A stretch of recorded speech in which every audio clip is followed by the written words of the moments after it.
Les grands titres de l'actualité, une présentation de Addict Remorquage et Transport et Mécanique, les spécialistes. Maintenant à Montmagny, c'est Addict, 234-34-61.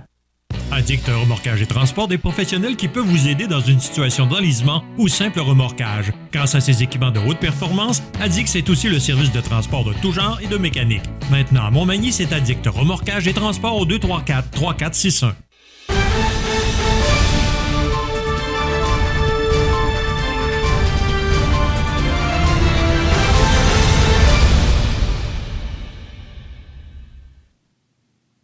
Alors, c'est maintenant le temps des grands titres avec le temps de parler d'actualité avec José Soucy, que vous reconnaissez. Bon matin, monsieur. Bon matin. Le fêté, c'était hier ta fête, mon ami Luc? Oui, c'était hier. Bon, OK. Je savais que j'aurais pas dû le dire à Jean. Bref, je viens de me faire pogner les culottes à terre, mais c'est pas grave. Écoute, Luc, Facebook également nous avait averti hier. D'ailleurs, je t'ai souhaité bonne fête sur ta page Facebook. Oui, mais la différence, c'est que là... En tout cas, bref. Ouais. Bon, quoi qu'il en soit, donc, on va y aller avec les sujets d'actualité. Je te devance un peu. Je veux qu'on parle d'Artemis. Je pense que dans tout ce qui est notion d'exploration spatiale, je pense que c'est la première vraie mission, ou du moins... première étape du programme spatial, que ce soit tant américain ou soviétique ou encore européen, qui vraiment attire l'attention au cours des dernières semaines, puis même des dernières 60 années, là, depuis le programme Apollo. Je pense vraiment que c'est intéressant de voir ce qui se passe avec Artemis. Là. Par contre, il y a eu un petit bémol là, avec la fusée qui, malheureusement, problème de moteur au niveau de la fusée. Mais je trouve ça intéressant qu'on décide de retourner sur la Lune pour viser Mars là, aux alentours de la décennie 2030. Ben, moi, ce que je trouve étrange, pourquoi ça n'a pas été fait avant? Je veux dire, la Lune regorge énormément de mystères. Tu sais qu'il y a toutes sortes de théories, semblerait-il, qu'elle pourrait même être habitée par des races extraterrestres. Okay. On dit à peu près tout et son contraire, et ça fait partie de la game, sincèrement. Ouais. Tu sais qu'il y a des gens qui pensent qu'on n'a jamais été sur la Lune. On voit des vidéos des fois, ça semblerait-il, Stanley Kubrick qui aurait fait le montage. Écoute, là, j'embarquerai pas là-dedans, mais ce que je suis vraiment content, c'est qu'on tente d'aller vers l'avant parce que l'univers, c'est à l'infini. Et tu sais que des milliards de planètes Terre, là, je veux dire, il y aurait des milliards de planètes Terre, je veux dire, qui auraient les conditions de vie comme la Terre dans l'univers. On parle qu'il y aurait des milliards de galaxies, et dans chaque galaxie, il y aurait des milliards de planètes. Ouais. Je présume qu'on n'est pas tout seul. Bon, en tout cas, le temps va nous le dire. J'en suis pas mal persuadé. Exactement. Donc, mission Artemis qui s'appelle au nom de la... On fait référence à la mythologie grecque, qui est pour la déesse de la nature sauvage et de la chasse. Rapidement, le programme Artemis, c'est le programme donc, que les Américains veulent aller sur la Lune. On prévoit un mannequin qui va être à bord de cette capsule que vous voyez à l'instant, du système Space Launch qui est fourni par SpaceX, la compagnie américaine qui est détenue notamment par Elon Musk. On prévoit des mannequins dans la capsule Orion qui est au-dessus des fusées. Propulseurs qui sont 15 % plus puissants que ce qu'il y avait à l'époque dans les fusées Saturn. Et donc, c'est la première mission qui veut retourner sur la Lune depuis les missions Apollo du programme 68-72. Et ces fusées-là seraient plus puissantes que les fusées Ariane qui sont détenues et qui sont possédées par l'Agence européenne spatiale. Et également, petit fait à noter, donc le lancement qui a été avorté, on prévoit que le lancement devrait avoir lieu, la deuxième tentative devrait avoir lieu vendredi, le 2 septembre. Il faut faire vite également. On part de Cap Canaveral et qui dit mois de septembre dit également début de la saison des ouragans. Donc, la NASA n'a vraiment pas de marge de manœuvre d'ici la mi-septembre. Et petit fait marquant que j'ai mentionné à Jean hors d'onde, ça serait le fun en 2025, s'il est encore vivant, que la première communication entre la Lune et entre la capsule Orion sur la Lune et la Terre se fasse avec un certain Buzz Aldrin. Mais ça, c'est mes connaissances spatiales qui parlent un peu. Bon, OK, ça suffit. On revient sur Terre. En parlant de jeu, Luc, une petite parenthèse, lorsqu'on parle de mannequins, là, on ne parle pas de mannequins de qualité comme Michel Montminy ou Jean Carbonneau. On parle de mannequins. Là. Exactement. Donc, on parle des mannequins tests qu'on voit souvent dans les tests de sécurité automobile. Le pire, c'est que je voulais faire la face, mais j'ai fait non, ça se fait pas. Ben finalement, tu l'as fait. Fait que c'est bien correct, mon cher. Donc, on revient sur Terre avec un sujet un petit peu plus délicat. Tu veux nous revenir là, avec la noyade qui a eu lieu là, au lac Trois-Saumons? Triste nouvelle. hier, ça n'a pas de bon sens, Luc, là, vers 14h40, là, la Sûreté du Québec, là, qui a reçu un appel concernant une possible noyade au lac Trois-Saumons à Saint-Aubert. Je t'explique un peu ce qu'on nous a raconté, ce que la Sûreté du Québec a relaté. C'est que l'homme était sorti un peu du rayon, ce qu'on peut se baigner. Pour des raisons qu'on ignore, il était avec 2 de ses amis, puis semblerait-il qu'il a connu des difficultés pour finalement sombrer dans les profondeurs du lac Trois-Saumons. Et ça a pris quelques heures avant qu'on réussisse à retrouver le corps, là. Et l'individu, semblerait-il, c'est un trentenaire. Ça serait possiblement un étudiant étranger parce que ses parents demeurent à l'extérieur du pays. Et c'est ce que Bernard Généreux, le député fédéral, qui a un chalet au lac Trois-Saumons, là, a partagé sur sa page personnelle, sa page Facebook personnelle. Quelle tristesse, sincèrement, ça arrive proche de chez nous. On ne veut pas que ces choses-là arrivent, mais en même temps, à chaque année, il y a des noyades. Nos sympathies à la famille et aux amis. Et je voudrais quand même, je tiens à souligner la participation dans la recherche des riverains qui ont pris leur embarcation, qui ont fait le tour du lac afin de retrouver le corps. Bravo aux gens du lac des Trois-Saumons. C'est vraiment un beau geste de solidarité. Et lorsqu'il arrive des crises de même, c'est là que tu te rends compte de la solidarité des gens et de la vraie valeur des gens qui n'ont pas hésité à mettre la main à la pâte pour donner un coup de main à notre police nationale et aux pompiers du secteur. Effectivement, il faut souligner vraiment la contribution de tout le monde dans ce triste incident-là. Et c'est dommage un peu parce que on s'en va, là, je pense, là, j'avais vu les derniers chiffres là, à la fin du mois de juillet, début du mois d'août, mais je pense qu'on s'en va vers une année qui ne sera pas vraiment très réjouissante, là, du moins dans la limitation là, des cas de noyade. Donc, ça reste à suivre, donc une situation qui pourra évoluer au cours des prochains jours. Deuxième sujet, mon cher, que tu voulais aborder, Mathieu Rivet, qui va être le candidat caquiste dans la Côte-du-Sud. Écoute, c'est intéressant là, de voir cette candidature-là. En plus que c'est quand même, la conjointe de M. Rivet est quand même là, responsable, directrice du bureau là, du comté de M. Bernard Généreux aussi. Oui, tu fais allusion à Annie Franqueur. Exactement. Mathieu, l'homme en question, là, son nom m'échappe encore, son nom de famille. Répète-moi son nom de famille, c'est Mathieu Rivet. Mathieu Rivet, oui, voilà, exactement. J'ai toujours tendance à le nommer partir son nom de famille parenté. C'est Mathieu Rivet, je vais venir par le savoir, mais effectivement, c'est le conjoint Annie Franqueur qui est la directrice de bureau de Bernard Généreux. Ça fait quand même un peu curieux comme situation, mais je ne m'éterniserai pas sur ce sujet-là. Je vais plutôt parler de M. Rivet, qui est le directeur général du camp musical de Saint-Alexandre, qui est quelqu'un d'articulé, là. C'est une bonne candidature pour le Kamouraska, beaucoup moins connu dans l'îlet et Montmagny. Il n'y a pas d'expérience politique non plus. Et d'ailleurs, le premier ministre était supposé passer ici en région pour l'annoncer, mais malheureusement, je les ai scoopés parce que j'ai sorti la nouvelle vendredi avant tout le monde. Je l'avais dit au conditionnel, mais le temps m'a donné raison, de sorte que le premier ministre n'arrêtera pas, du moins selon l'horaire qu'on a réussi à savoir, parce que j'ai pas reçu de copie, puis on n'a pas reçu d'invitation non plus pour un point de presse dans Côte-du-Sud. Par contre, le premier ministre du Québec, en l'occurrence François Legault, chef de la CAQ, va être à Rivière-du-Loup aujourd'hui.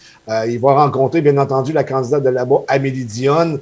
C'est parti, mon cher ami, et ça va pas très bien pour la CAQ, c'est-à-dire qu'hier, il a encore glissé sur une pleure de banane qui s'est installée lui-même. Là. Il a dit qu'il a appelé, je pense, Dominique Anglade, la madame. Il dit, c'est pas grand-chose, mais on le sait que François Legault, son pire ennemi, c'est lui-même. Et d'ailleurs, point de vue communication, depuis le début de la campagne, ben même avant, parce qu'on s'entend avec des élections à date fixe, mon cher ami Luc, les élections commencent bien avant. Et du côté communication, point de vue communication, la CAQ, là, c'est mal parti. Parce que la CAQ, c'est pas compliqué, c'est un géant au pied d'argile. Oui, ils sont premiers, mais on les sent nerveux parce qu'on a comme l'impression qu'ils ont peur de perdre leur première place. Et c'est lorsque tu as peur que tu risques de faire des gaffes parce que tu manques de confiance en toi. Tandis qu'à l'inverse, tu prends un gars comme Éric Duhaime, il n'y a rien à perdre, lui. Lui, il frappe, il frappe, il frappe, il frappe. Et d'ailleurs, il était de passage vendredi en Côte-du-Sud. Là. Il est venu à Montmagny, au Café Bistrot Coin du Monde. Il y avait une cinquantaine de partisans, semblerait-il, qui étaient présents. Ensuite de ça, il a fait une visite d'entreprise, je pense, assez fortin, pour ne pas la nommer, pour se rendre à la ferme Gendon, je pense, à Saint-Roch-des-Aulnay. J'ai peut-être pas le bon terme, mais il était là une ferme, du moins. Il y avait environ une trentaine d'agriculteurs. J'étais présent.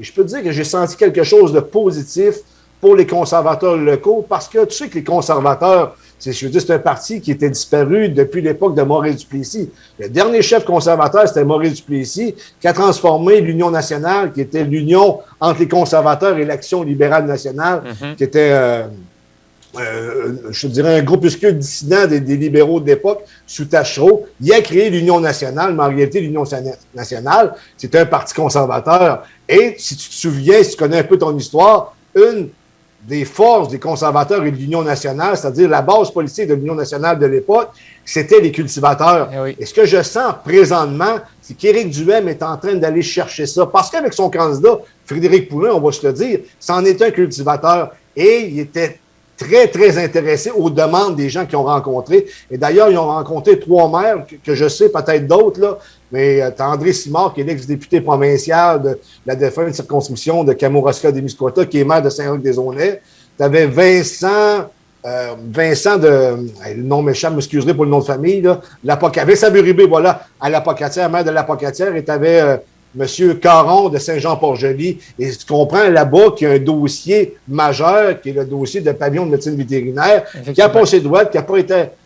qui n'ont pas pris l'Apocatière en considération pour entamer, on croit, là, mais on n'a pas encore de preuves, la construction à Rimouski. Et Éric Duhem, en bon politicien, il a pris la balle au bon. Et lui, ce qu'il a dit ou ce qu'il a affirmé, c'est qu'on devait avoir un débat à savoir où irait le pavillon de médecine vétérinaire, parce qu'à l'Apocatière, à l'ITAC, on a beaucoup d'infrastructures de sorte qu'au lieu de coûter 100 millions, ça pourrait peut-être coûter la moitié du prix. Et lorsque tu es un gestionnaire qui prend à cœur les finances du Québec, tu prennes ça en considération, surtout dans une crise économique qui se pointe à l'horizon, où on va avoir possiblement beaucoup de difficultés. Je ne sais pas si tu as entendu dernièrement le discours du président français, une émission de télé française, bien entendu. Oui, Emmanuel Macron, oui. Mais, tu sais, je l'avais entendu, cette citation qui disait le temps de l'abondance est terminé, c'est le temps d'agir.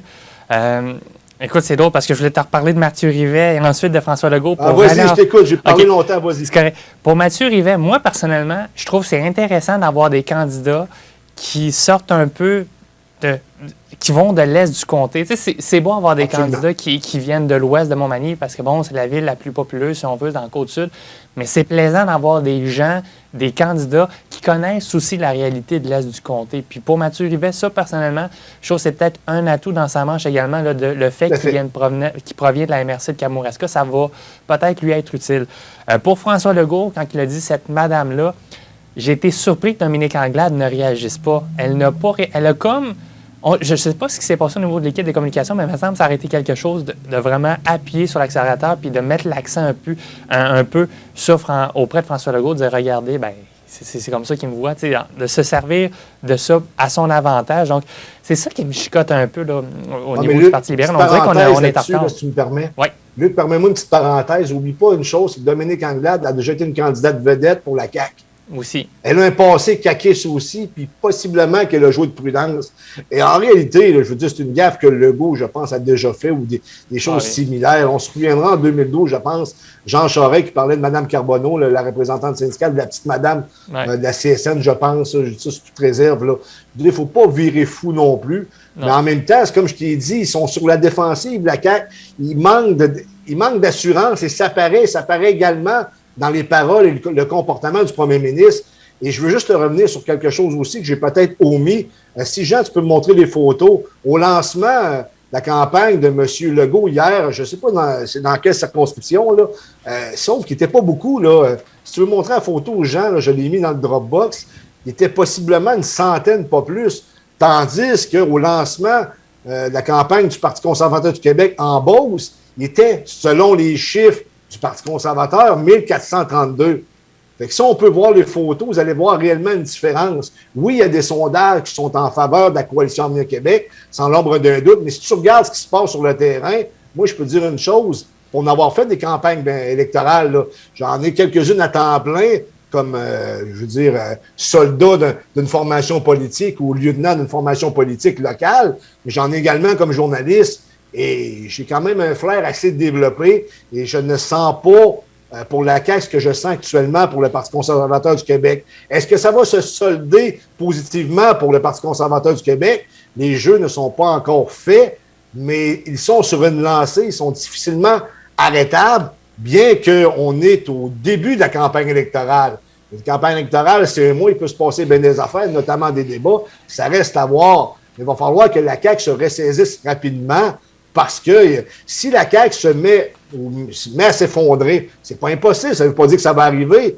Ça va favoriser, oui, le Parti conservateur du Québec, mais ça pourrait également favoriser le Parti québécois, qui a vu son électorat partir vers la Coalition Avenir Québec. Et si cet électorat nationaliste-là revient au Parti québécois, qu'est-ce que tu penses que ça va faire? Ça va faire que possiblement qu'il y a des gens qui vont retourner au Parti libéral. Parce que le Parti libéral, ça a toujours été le némésis du Parti québécois. C'était le contrebalancier du Parti québécois parce que les autres sont fédéralistes et le Parti québécois sont souverainistes.